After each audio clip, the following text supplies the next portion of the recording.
শ্রীকৃষ্ণ আলোচনা আরম্ভ করেছে। বিধিহরাজ তার বক্তব্য বিষয়ে বলছিলেন নবযোগেন্দ্রকে দর্শন করে অথা আত্যন্তিকাংশেন পৃচ্ছামো ভবতু নঘা সংসারেস্মিন ক্ষণার্ধেপি সৎসঙ্গ সেবদের নৃণাম। হে মহাপুরুষগণ, সেই জন্যই ভাগ্যক্রমে আপনাদের দুর্লভ দর্শন লাভ করে আপনাদের নিকট আমি কিছু মঙ্গল বিষয়ক প্রশ্ন করিতেছি। এই সংসারে যদি ক্ষণার্ধকালও সৎসঙ্গ লাভ করা যায় তাহলে তা পরম নিধিস্বরূপ আনন্দজনক হয়ে থাকে। সৎসঙ্গের মহিমার কথা রাজা বলছেন। ধর্মান ভাগবতন ব্রত যদি না শ্রুতয়েক শবন জয়ী প্রসন্ন প্রপন্নায় দর্শতি আত্মানম অপি অজ। নিমিরাজ প্রশ্ন করে ফেলেছেন। আগেই প্রশ্ন করবার পর তার খেয়াল হলো আমি যে প্রশ্ন করলাম এদের কাছে এই প্রশ্ন করবার অধিকার আমার আছে কিনা তা তো আমি চিন্তা করি নাই, আগেই প্রশ্ন করে ফেলেছি। তাই প্রশ্ন করবার পর তার দোষ ত্রুটি আবার ক্ষমা চেয়ে নিচ্ছেন। ধর্মান ভাগবতান ব্রত, আমি আপনাদের কাছে জানতে চেয়েছি ভাগবত ধর্ম কি, সেইটা জানতে চেয়েছি, অন্য কিছু জানতে চাইনি। যদি না শ্রুতয়েক সমন, আমার যদি এই প্রশ্ন করবার অধিকার থাকে আর সেই প্রশ্নের উত্তর যদি আমি পেতে পারি তাহলে আমার ভাগ্য ভালো। ভাগবত ধর্ম সম্বন্ধে প্রশ্ন করেছি মানে সেই ভাগবত ধর্ম তাতে যিনি প্রসন্ন হন, আশ্রয় গ্রহণ করেন, তাকে সনাতন ধর্ম, ভাগবত ধর্ম, আত্মধর্ম, সেখানে ভগবান নিজেকে নিজে সেই একান্ত ভক্তের কাছে বিলিয়ে দেন। সনাতন ধর্ম, ভাগবত ধর্ম এমন জিনিস। শ্রী নারদ উবাচ, নারদ ঋষিকে নিয়ে আরম্ভ হয়েছে। তিনি বলছেন এবং তে নিমিনা পৃষ্ঠা বসুদেব মহত্তমা প্রতি পূজ্যা প্রমাণ প্রত্যা সদা সত্তৃপ। নারদ বলছেন, হে বসুদেব, মহাত্মা নিমি এইরূপ প্রশ্ন করলে মহাপ্রভাবশালী মুনিগণ প্রীতি সহকারে সদস্য ঋত্বিকগণের সঙ্গে নিমিকে অভিনন্দিত করে বলতে লাগলেন।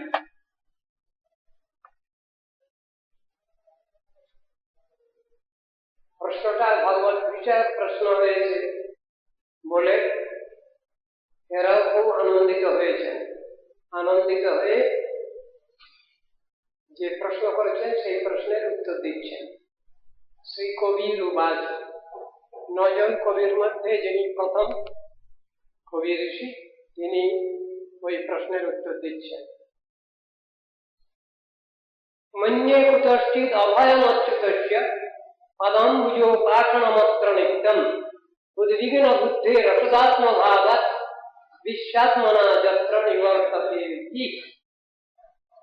কবি বললেন, হে রাজন, এই সংসারে দেহাদি অনিত্য পদার্থে আত্মবুদ্ধি নিবন্ধন নিরন্তর কৃতাসন্তুষ্ট মানবগণের পক্ষে ভগবান শ্রীহরির চরণ কমল জীবনের আরাধনায় সর্বভয় বিনাশন বলেই আমি মনে করি। থেকে ভালো জিনিস কিছু নাই। শ্রী ভগবানকে স্মরণ করা, এর থেকে আর ভালো কোনো ব্যবস্থা নাই শাস্ত্রে।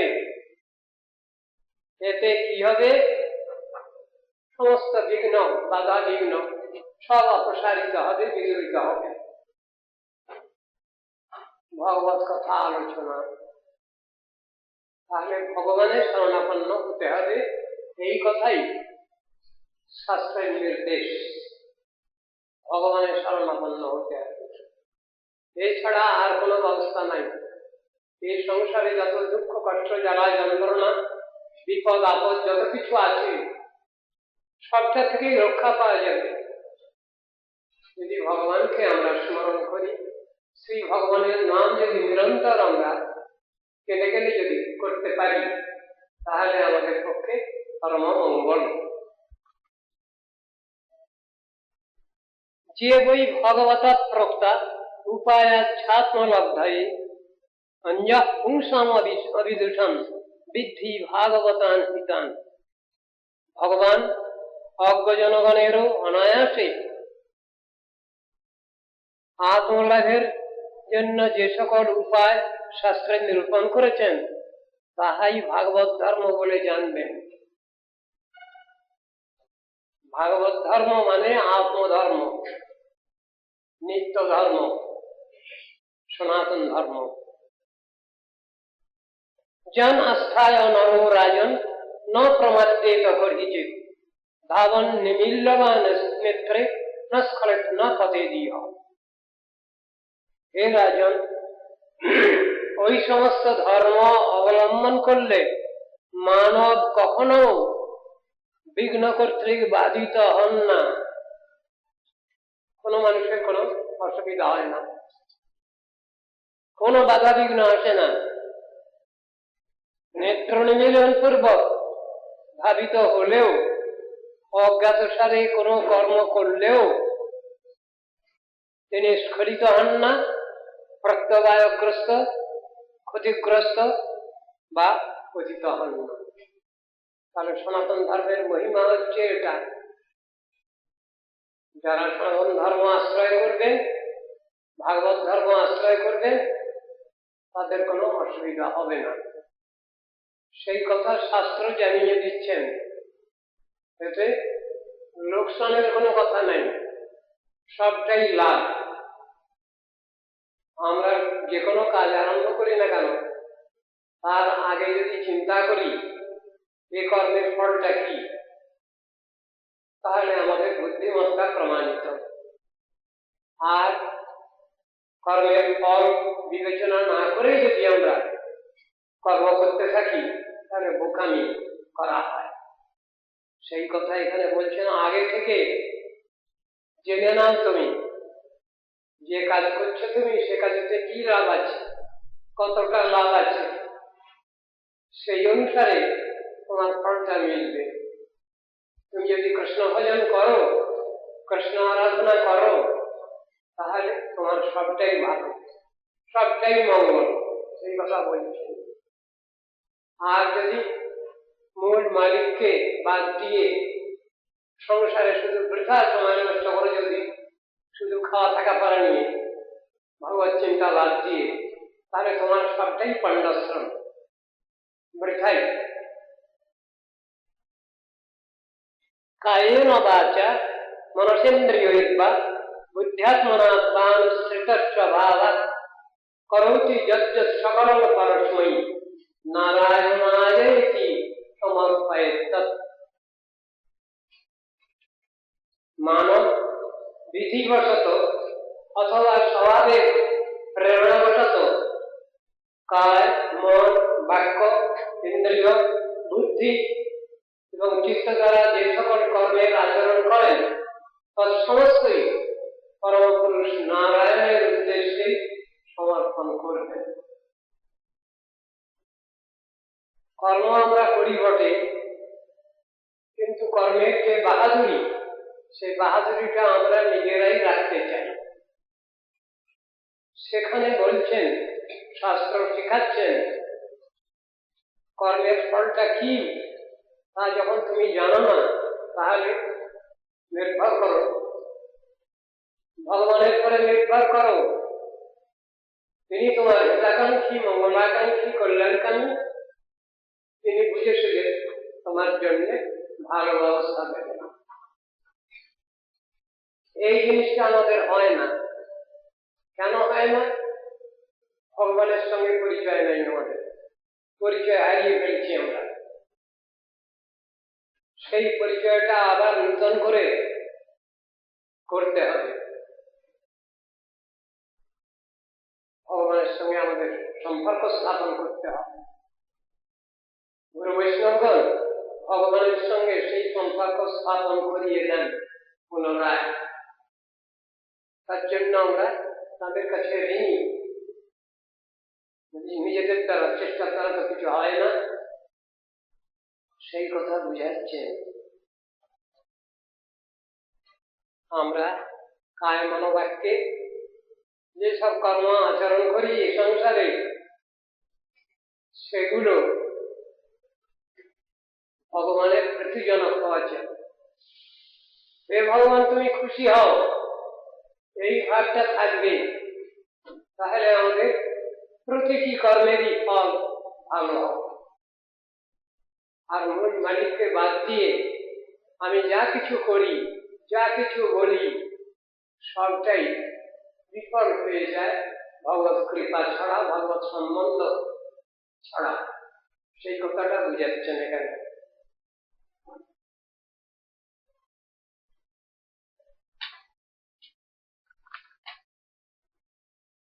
ভয়ানক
अभिनिवेशतस्य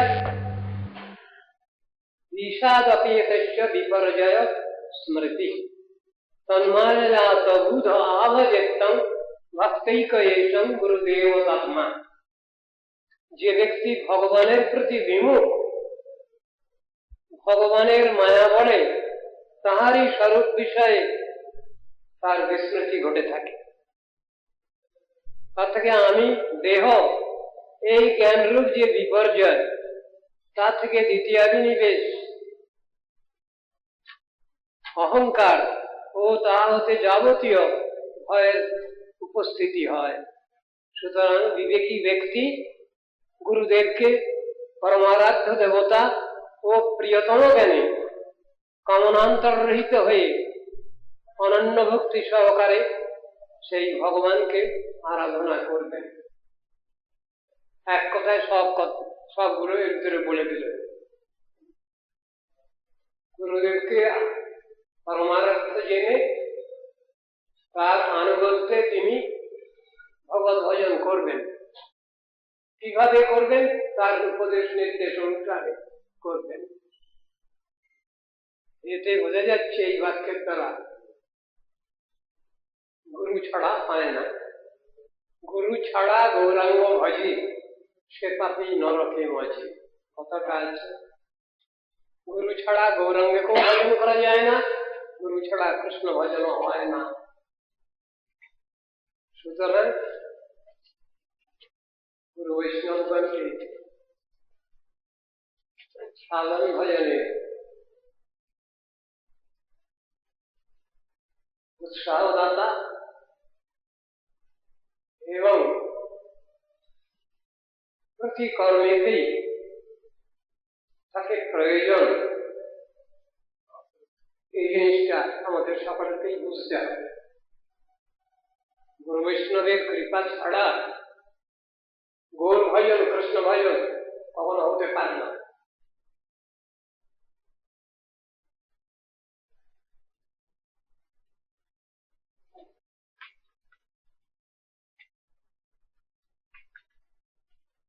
ভয় বলে যে জিনিসটা আমাদের সংসারে আসছে, এটা হলো দ্বিতীয়াভিনিবেশ। দ্বিতীয়াভিনিবেশ মানে ভগবান ছাড়া অন্য বস্তুতে আসক্তি, চিন্তা। ভগবানকে বাদ দিলে আর যা কিছু আছে এ সংসারে সবটাই বৃথা। সেই জন্য ভয়টা আমাদের আসে। যে মুহূর্তে আমরা ভগবান নাম বিস্মৃত হই, সেই মুহূর্তেই আমাদের সংসারে জ্বালা যন্ত্রণা এসে হাজির হয়। ভগবানকে সবসময়ের জন্যই স্মৃতি পথে রাখা উপদেশ শাস্ত্রে এই জন্য বিশেষভাবে আছে।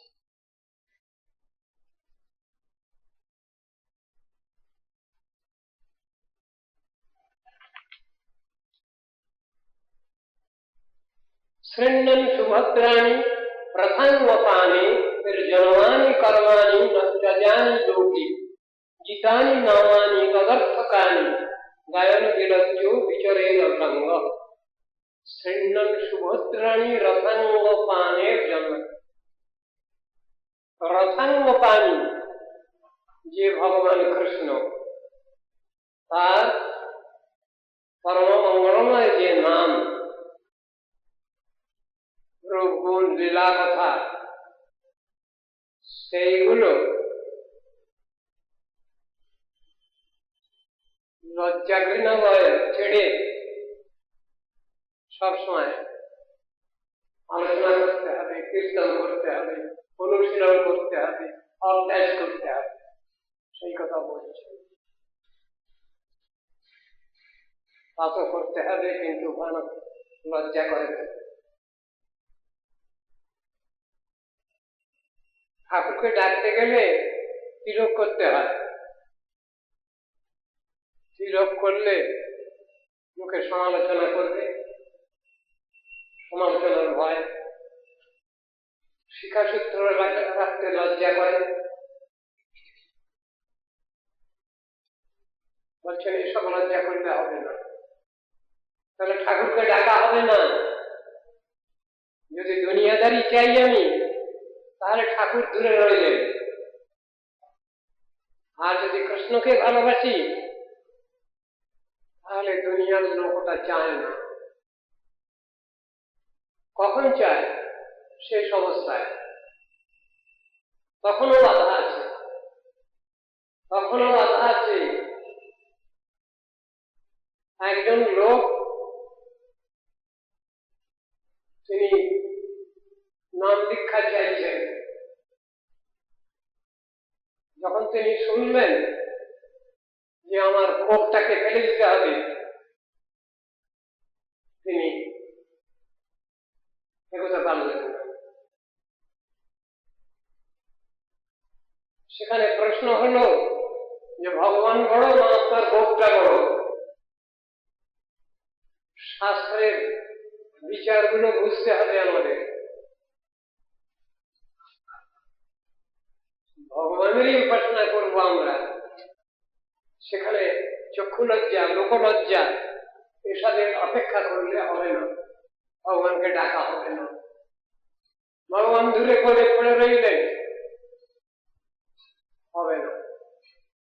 চক্ষু লজ্জা থাকলে কিছু হবে না। বিলজ্জ অসঙ্গ, লজ্জা ভয় ইত্যাদি ছেড়ে আমাকে ভগবানের নাম করতে হবে।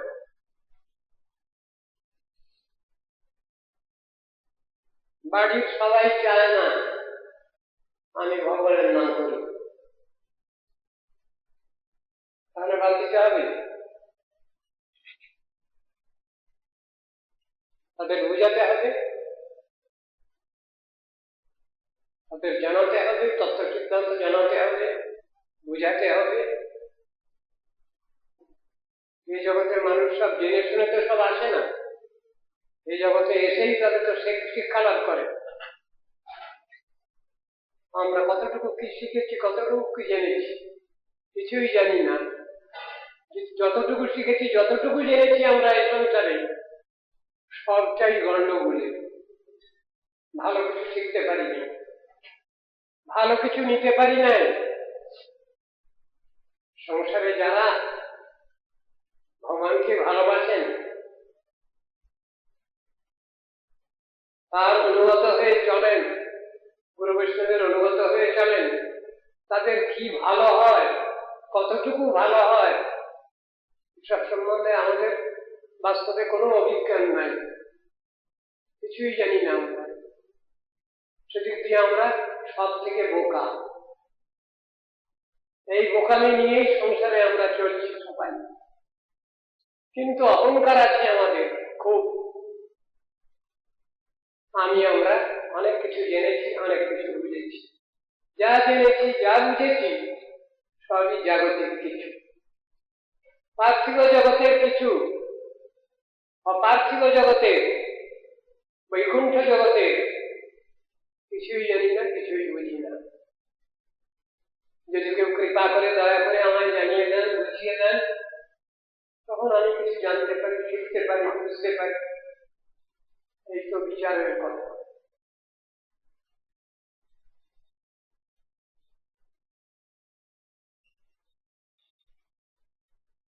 রথাঙ্গ পানি ভগবান, ভগবানের বিশেষণ রথাঙ্গ পানি কেন হলো? রথের চাকা ভগবানের হাতে উঠেছে, যখন উঠেছে তখন তার নাম হয়েছে রথাঙ্গ পানি। কুরুক্ষেত্র মহাসমরে কৃষ্ণ অস্ত্র ধারণ করবেন না প্রতিজ্ঞা করেছেন। অর্জুনকে বললেন, আমি তোমার রথের সারথিগিরি করব, আমি এই যুদ্ধের মধ্যে অংশগ্রহণ করব না। ধর্ম নিরপেক্ষ ভগবান, কোনটার সঙ্গে তার অথচ সবটাই তাকে নিয়ে। উনি বললেন, আমি এই যুদ্ধে কোনো অংশগ্রহণ করব না, আমি তোমার রথের সারথিগিরি করব। এইদিকে আর একজন ভক্ত, তিনিও প্রতিজ্ঞা করে বসলেন, তুমি অস্ত্র ধারণ করবার ভয়ে অর্জুনের সারথিগিরি করছো, আমি তোমাকে অস্ত্র ধারণ করাবই। ভক্ত ভগবানের এমন প্রেম কোনটাও হয় ভগবান ওটা মেলেও নাই। যুদ্ধে বাণে জর্জরিত করছেন অর্জুনকে, ভীষ্মদেবের প্রতিজ্ঞা, কৃষ্ণ ওই দেখে আর থাকতে পারছেন না, রথ থেকে লাফ দিয়ে পড়েছেন নিচে, রথের চাকা খুলে ফেলেছেন, সেই চাকা নিয়ে ভীষ্মদেবকে মারবার জন্য ছুটে যাচ্ছেন। যখন ছুটে যাচ্ছেন তার দিকে, তখন ভীষ্মদেব হাঁটু গেড়ে স্তব করছেন। জানলাম ঠাকুর তোমার ভক্ত বাৎসল্য কিরকম, আমার জন্য তুমি তোমার নিজের প্রতিজ্ঞা ছাড়ে।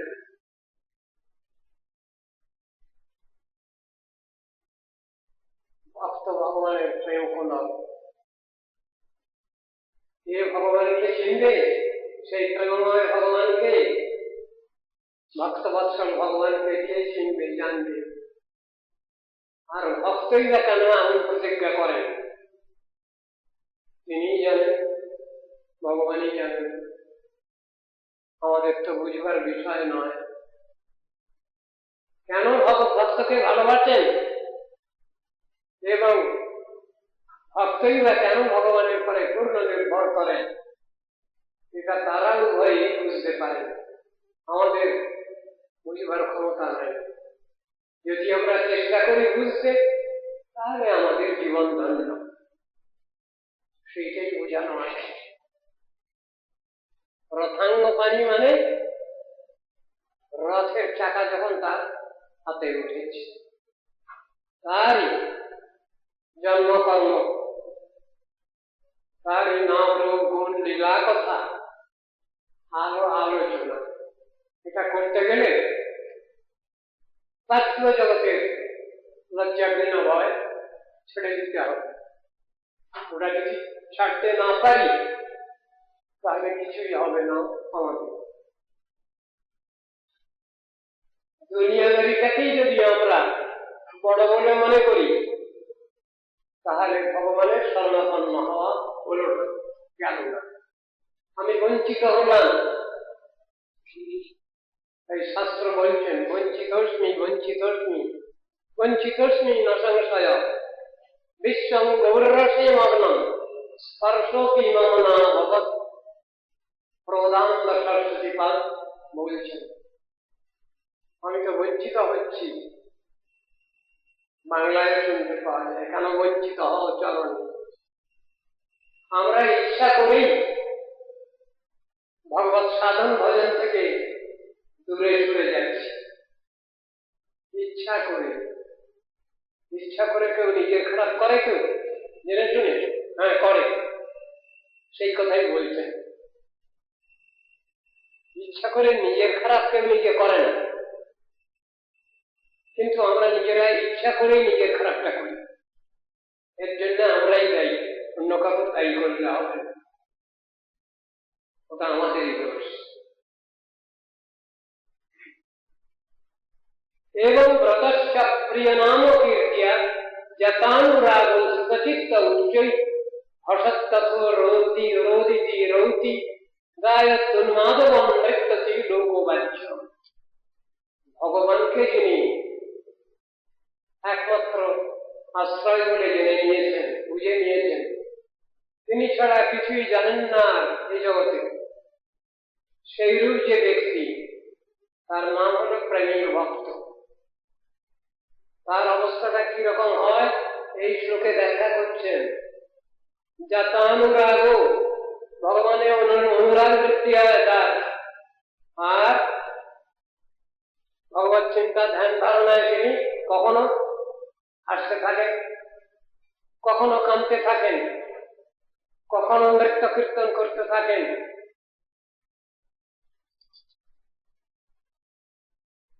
উন্মাদব, পাগলের মতো,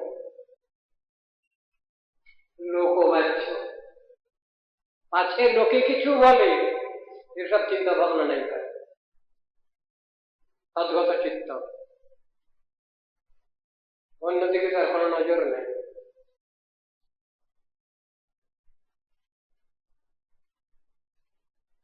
কেউ যদি নাচতে যান আর যদি ঘোমটাটা সরে যাচ্ছে, ঘোমটাটা টানে, নাচা হবে না। ভালো নাচতে গিয়ে ঘোমটা টানলে হবে না, নাচা ঠিক হবে না। ভগবানকে ভালোবাসতে গিয়ে, কৃষ্ণ উপাসনা করতে গিয়ে আমরা যদি লজ্জা ঘৃণা ভয়ের মধ্যেই থেকে যাই, তাহলে আমার আর সাধন ভজন কিছু হলো না। দুর্ভাগ্য, এই দুর্ভাগ্য যাতে আমাদের না আসে, তার জন্য সাবধান বাণী উচ্চারণ করছে ভগবান স্বয়ং গীতা ভাগবত।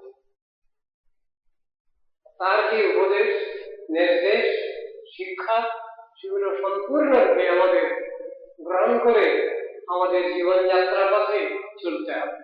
এটাই হল বিশেষ উপদেশ।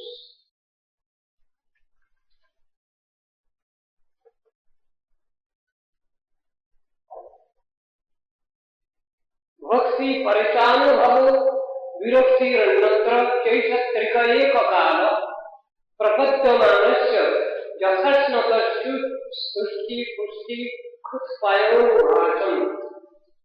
ভক্তি পরিচানুভব, যার ভগবানের ভক্তি হয়েছে তার পরেই সব ভগবান, তাতে রতিমতি নিশ্চয়ই হয়েছে, তা নইলে ভক্তি হতে পারে না। একজনের ক্ষুধা লেগেছে, তাকে খেতে দেওয়া হলো, প্রতি গ্রাস অন্নেতে তার নিবৃত্তি হচ্ছে, তুষ্টি হচ্ছে, পুষ্টি হচ্ছে, একসঙ্গেই হয়। খেতে দিয়ে যদি কেউ জিজ্ঞাসা করেন কেমন খেলেন, পেট ভরেছে, বলা যায় হ্যাঁ ভরেছে। কেমন পেট ভরল, এই প্রশ্ন যদি আবার হয় তাহলে উত্তর দেওয়া যাবে, উত্তর দেওয়া যাবে। যিনি খেয়েছেন তিনি বুঝেছেন, ওর উত্তর দেওয়া যাবে না, ভাষা নেই। পার্থিব জগতের সঙ্গে অপার্থিব জগতের কোন বস্তুরই মিল নাই। যেটুকু মিল আছে সেটুকু বাহ্য দর্শন, অন্তর্দর্শন নয়, আত্মজগতের নয়, বাইরের জগতের।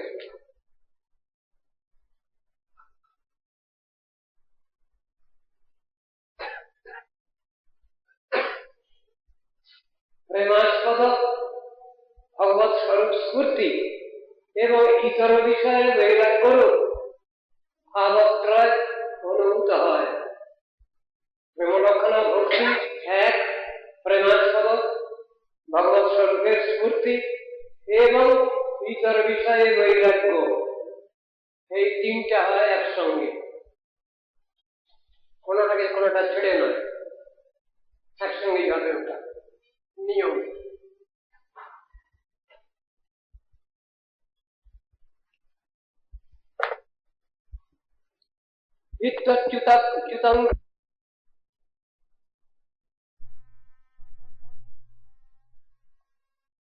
ভাগবতস্য রাজন ততঃ পরাং শান্তি উপৈতি সাক্ষাৎ। হে রাজন, এইরূপ অভ্যাস সহকারে ভগবানের চরণ যুগল ভজনশীল ভাগবত ব্যক্তিগণ ভক্তি, তত্ত্বজ্ঞান এবং বৈরাগ্যরূপ ভাবত্রয় সম্পন্ন হলে পরম শান্তি লাভ করে থাকে। পরম শান্তি লাভ করবার আগে যেসব বিধি ব্যবস্থাগুলো নিতে হবে সেইগুলো তো আগে পালন করা দরকার। সেই বিধিনিষেধ যদি আমি পালন না করি, যদি না জানি, যদি তার থেকে দূরে থাকি, তাহলে তত্ত্ববস্তুর লাভ আমার পক্ষে কিরূপে সম্ভব হবে? সম্পূর্ণই অসম্ভব।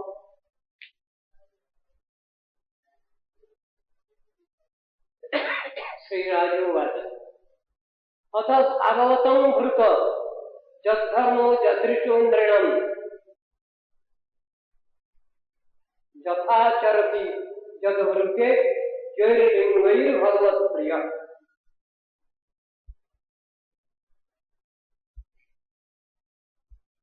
রাজা বলছেন ভাগবত মহাপুরুষ যাদৃশ ধর্ম ও যাদৃশ স্বভাব বিশিষ্ট হন, সেইরূপ যেরূপে লোকমধ্যে এই লোকমধ্যে অবস্থান করেন, যাহা বলেন যে সমস্ত লক্ষণে লক্ষিত হন তৎসমুদয়ের বিষয়ে বর্ণনা করুন। এখন প্রশ্ন করছেন, যারা ভগবানকে ডাকবেন, ভগবানকে ভালোবাসবেন, তারা কয় রকমের, তাদের কিরকম অধিকার, তাদের কিরকম লক্ষণ, দেখতে কিরকম, চিনব কি করে? তখন দ্বিতীয় ঋষি কবি ঋষি বলছেন, শ্রী হরির উবাচ সর্বভূতেষু যঃ পশ্যেৎ ভগবত ভাব মাধ্যম ভূতানি ভগবত তন্মন্যেষ ভাগবতোত্তম। প্রথমেই ধরেছেন উত্তমাধিকারী তিনি। কবি বললেন, যিনি নিখিল ভূতগণের মধ্যে নিজের ও ভগবানের সত্তা এবং নিজের ও ভগবানের মধ্যে নিখিল ভূতগণের সত্তা অনুভব করেন, তিনি উত্তম ভাগবত বলে কথিত হয়ে থাকেন। কি রকম এটা? সর্বজীবে ভগবত সত্তা এবং প্রতি জীবাত্মায় ভগবত সত্তা পাশাপাশি দুটো পরপর সমদর্শন। সমদর্শন কাকে বলে? সকলকে একই রকম দেখা। গরু গাধা ভেড়া ছাগলকে সব মানুষ মনে করে, একে সমদর্শন বলে না? যে মানুষ যেমন তাকে সেরকম দর্শন একটা মানে হতে পারে, একে সমদর্শন মানে তা নয়। প্রতি জীবে ভগবান আছেন সাক্ষী রূপে, যে একটা দর্শন। আর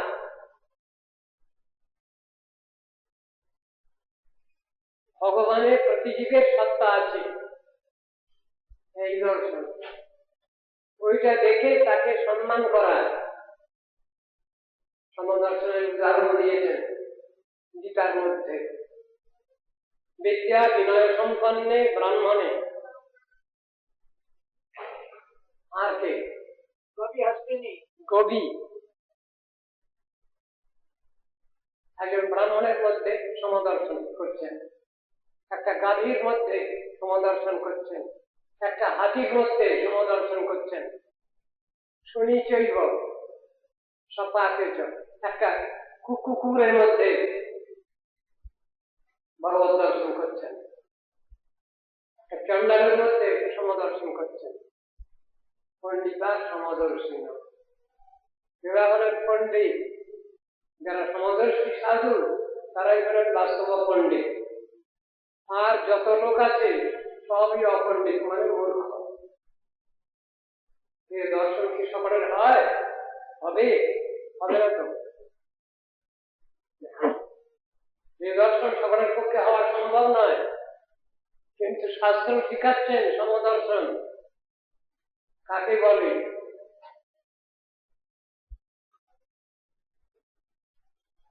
ভগবানের মধ্যে প্রতি জীবের সত্তা, আর সব জীবের মধ্যে ভগবত সত্তা। এই দর্শন যার হয়েছে তিনি হলেন সমদর্শী, তত্ত্বজ্ঞ ব্যক্তি।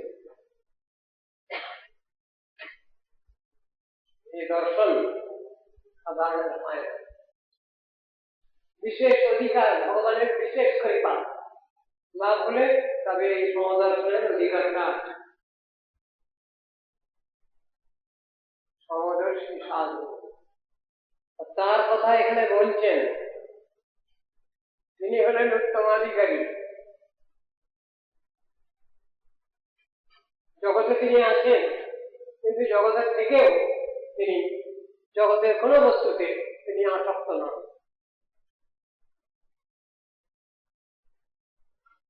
এখানে থেকেও এখানকার কোন দোষ কালিমা তাকে স্পর্শ করছে না।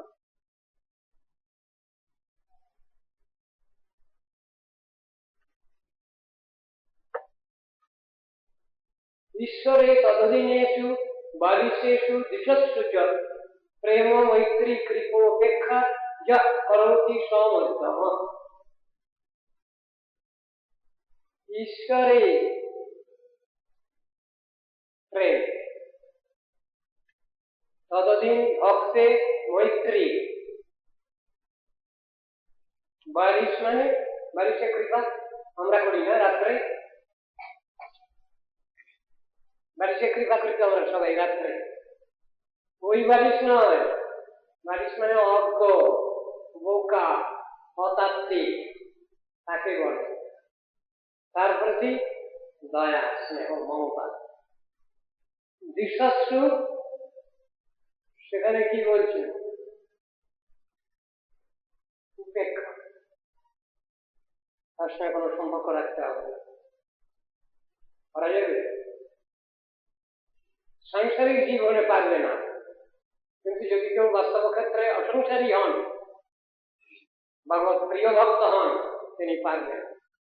তার পক্ষে কোনোটাই অসম্ভব নয়।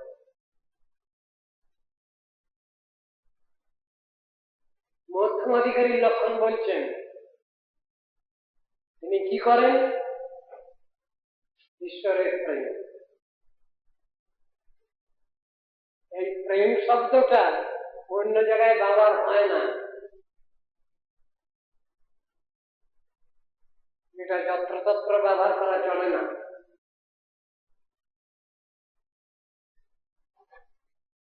এটা হলো মধ্যমাধিকারীর লক্ষণ। ঈশ্বরের প্রেম, ভক্তে মৈত্রী, অজ্ঞজনের প্রতি কৃপা এবং দিশস্যু মানে যারা গুরু বৈষ্ণবকে মানে না, ভগবানকে মানে না, তার প্রতি বিদ্বেষ করে, তাদের প্রতি কি ব্যবহার করেন মধ্যমাধিকারী? উপেক্ষা, ইনডিফারেন্স নীতি। এইটাই হলো তার প্রতি কৃপা। এর দ্বারাই তার কল্যাণ চিন্তা করেন। কিছু বললে শুনবে না তো, সুতরাং উপেক্ষা, ওর সঙ্গে কোনো সম্পর্ক নেই আমার। এর দ্বারাই তাকে কৃপা করা হয়। মধ্যমাধিকারীর লক্ষণ বলছে। আর কনিষ্ঠাধিকারী, কনিষ্ঠাধিকারীর কি লক্ষণ?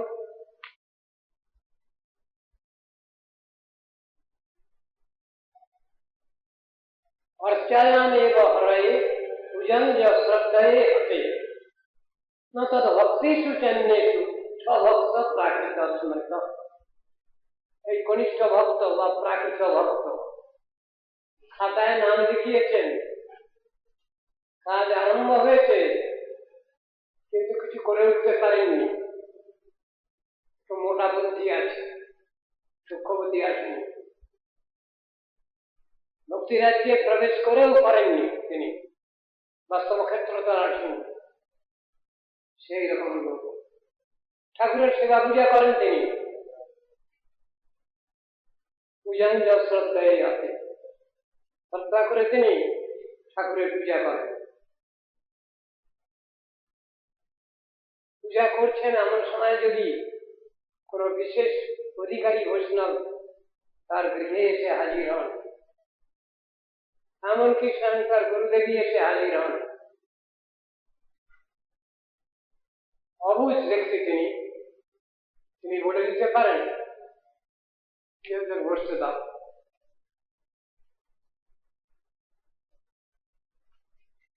কিন্তু এটা নিয়ম নয়।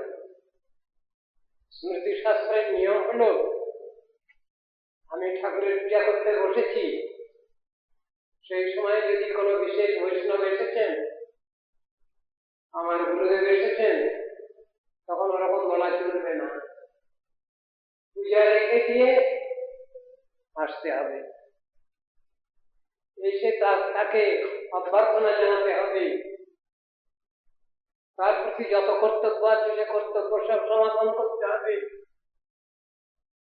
তারপরে তাকে বসতে দিয়ে তার অনুমতি নিয়ে পুনরায় আবার ঠাকুর ঘরে ঢুকতে হবে। এই হলো নিয়ম। জানি না এটা অনেকেই এই আদব কায়দা শিষ্টাচার আমরা জানি না।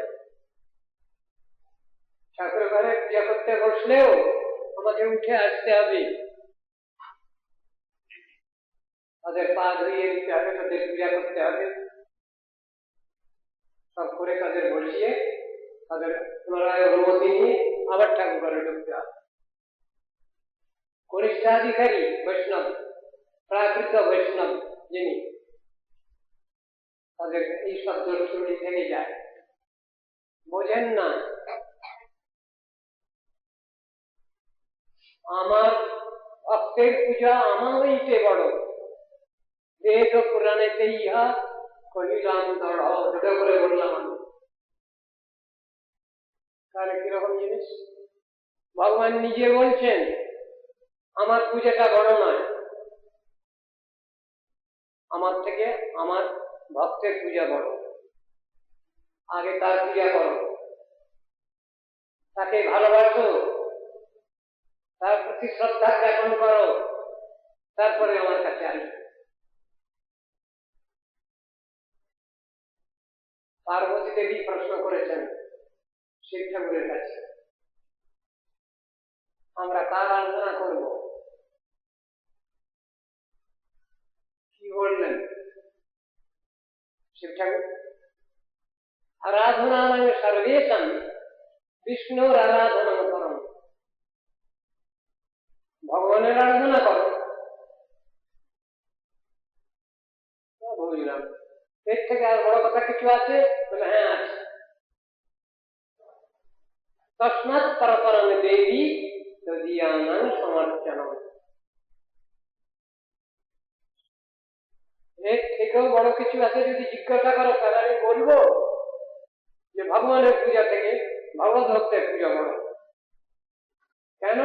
ভগবত ভক্তের পূজার দ্বারা ভগবানের পূজা হয়, হয়ে যায়, পূজা লাভ হয়, সেই কথা বুঝাচ্ছেন এখানে। ওই আমার ভক্তের পূজা আমার হইতে বড়, সেই শিক্ষা দেওয়া আছে ওই রকম ভাবে।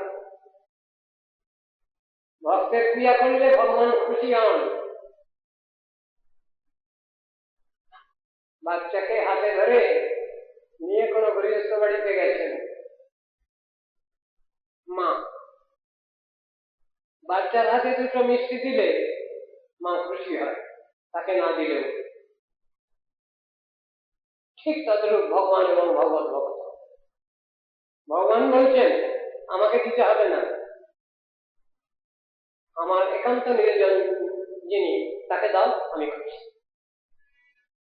বিচারটা ওই রকম। তাকে দেওয়ার পর তারপরে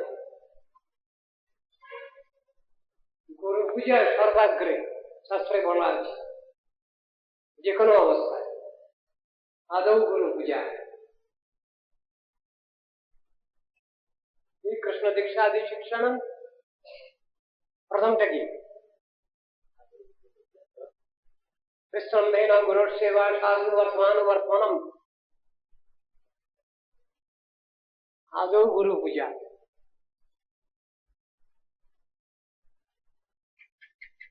পূজাটা আগে, খেতে দেওয়া হবে আগে কিন্তু একে ভগবানকে, তার প্রসাদ গুরুদেব পাবেন। পূজার বেলায় গুরুদেবের পূজা, আশ্রয় বিগ্রহের পূজা আগে, বিষয় বিগ্রহের পূজা পরে।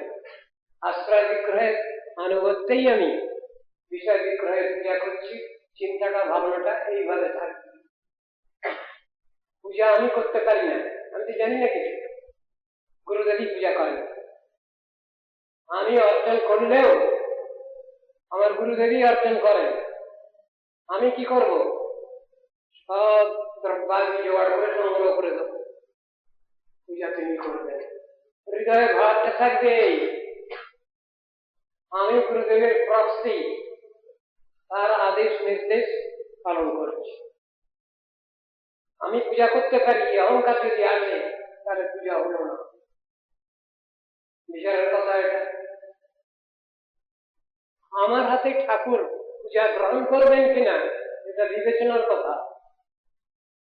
আমি ঠাকুরকে খেতে দিলাম, ঠাকুর খেলেন কিনা সন্দেহ। কেন? আমি তো ঠাকুরকে নিয়ে করতে পারি না। সকলের হাতে সবাই খায় না তো।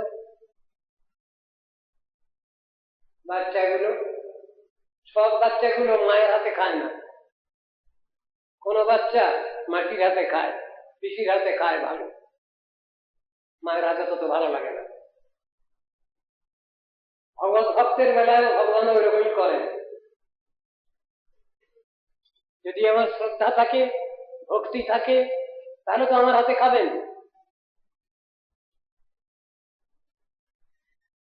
দুটো বস্তু যদি এক না হয় তাহলে সম্পর্ক নেই, সম্বন্ধ নেই। বিচারের কথা। অর্চন মার্গে যে ভূত শুদ্ধির কথা আছে, সেই ভূত শুদ্ধি জিনিসটা দরকার আছে পুজোর সময়। তন্ময়তা লাভ এবং তখন ভগবানের আর ভগবত ভক্তের যদি পার্থক্য বিবেচনা হয়ে যায়, সমজাতীয়ত্বের অভাব হয়ে যায়, তাহলে তিনি পূজা নেবেন না, আমার হাতে খাবেন না তিনি। বিচারের কথা। এবং ভূত্বা দেবং যজেত, দৈবিক ভাব লাভ করে তুমি দেবতার আরাধনা করো। কথাটা বলা আছে ন অদেব দেবমর্চয়েৎ। অদেবতা যিনি দেবতার শক্তি ক্ষমতা লাভ করেননি, তিনি দেবতার পূজা করতে পারেন না, দেবতা তার পূজা নেবেন না, তার হাতে খাবেন না। তাহলে আমার যখন অধিকার নাই তখন আমি কি করব? আমি গুরুদেবকে দিয়ে দেবো, গুরুদেব পূজা করবে, তিনি খাওয়াবেন, আমি দর্শন করব। বিচারের কথা এগুলো।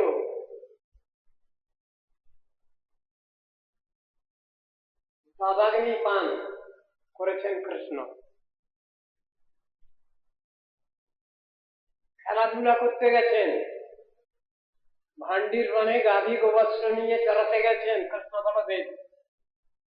ওইখানে সব সখারাও গেছেন, ওখানে খেলাধুলা করছেন, প্রথম খাওয়া দাওয়া করেছেন, যাকে বলে কুলীন ভোজন। কৃষ্ণ বলদেব মাঝখানে বসেছেন, আর সব সখারা তাকে ঘিরে বলেছেন।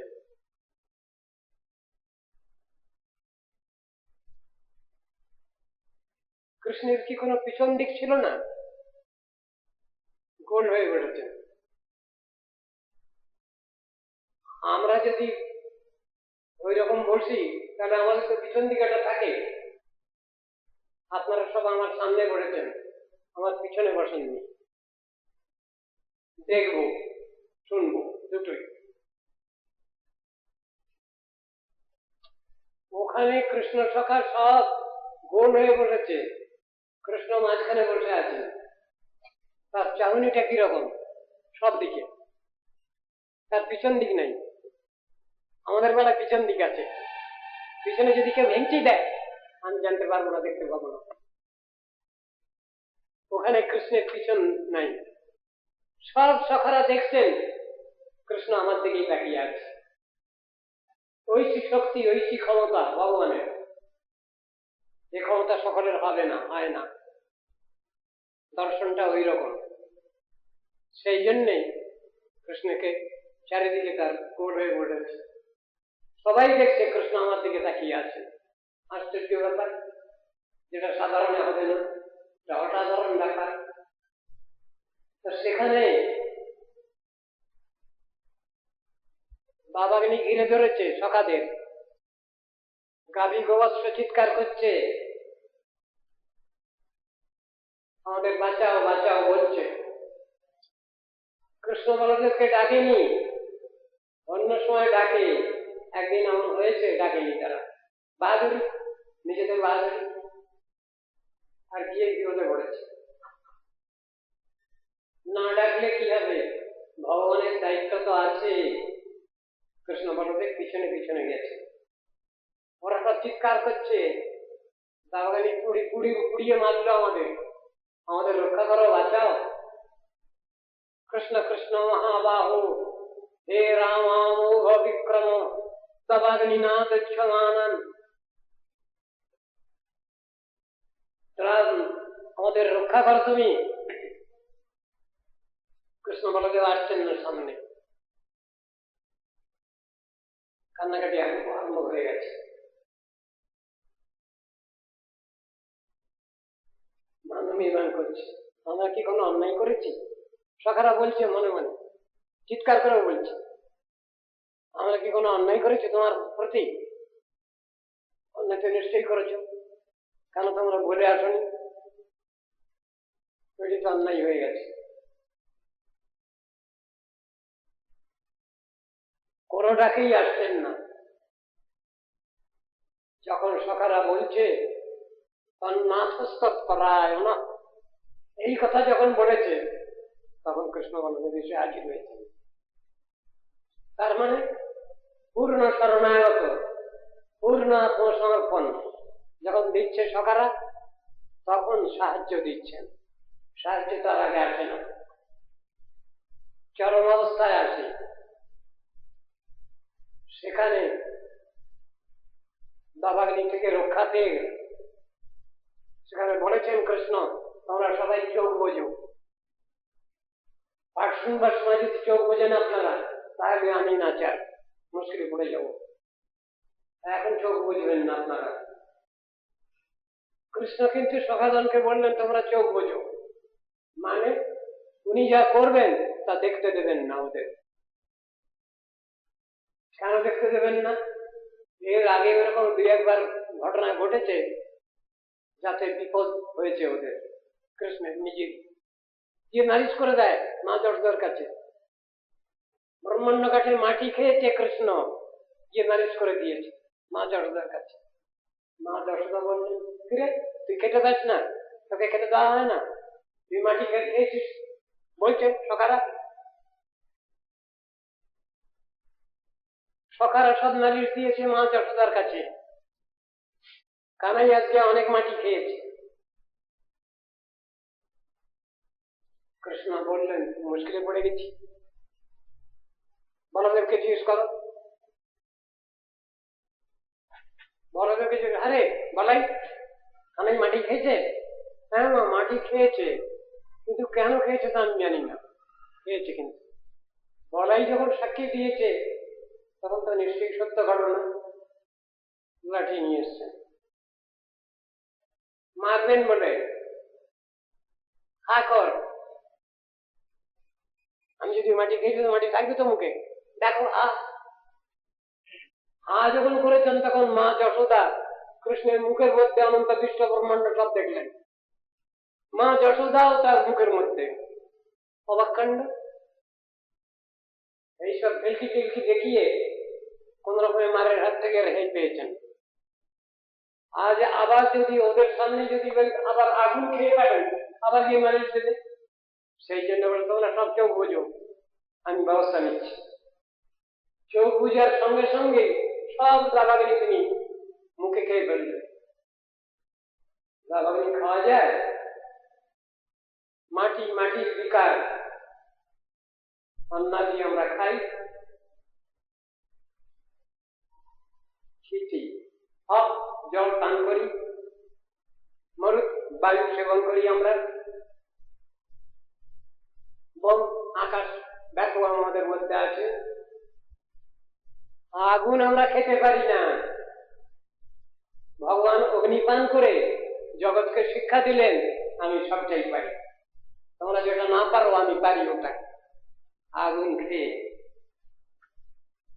যখন কাজ শেষ হয়ে গেছে তখন বললেন এবার চোখ খোলো।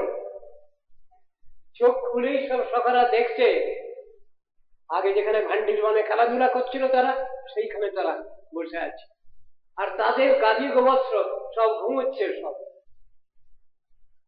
মিরাকল, ভগবানের ইচ্ছা বহুদূর চলে এসেছে।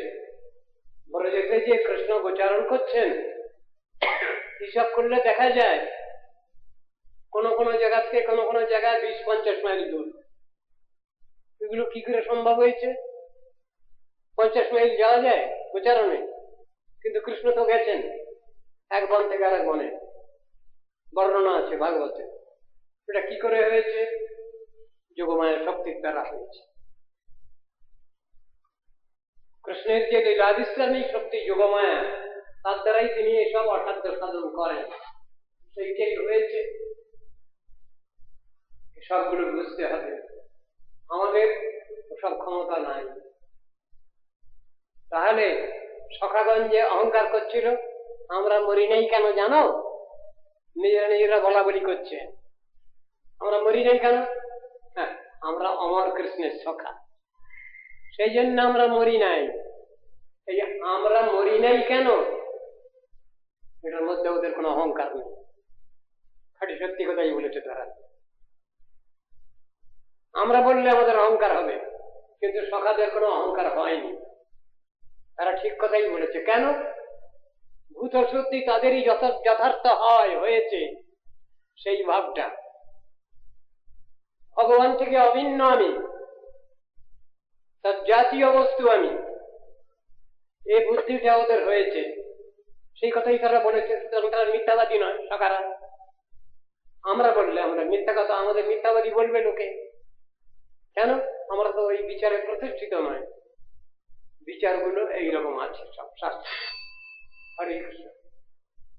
যদি বেঁচে থাকি রাত্রে, কালকে আবার বলবো। হরে কৃষ্ণ।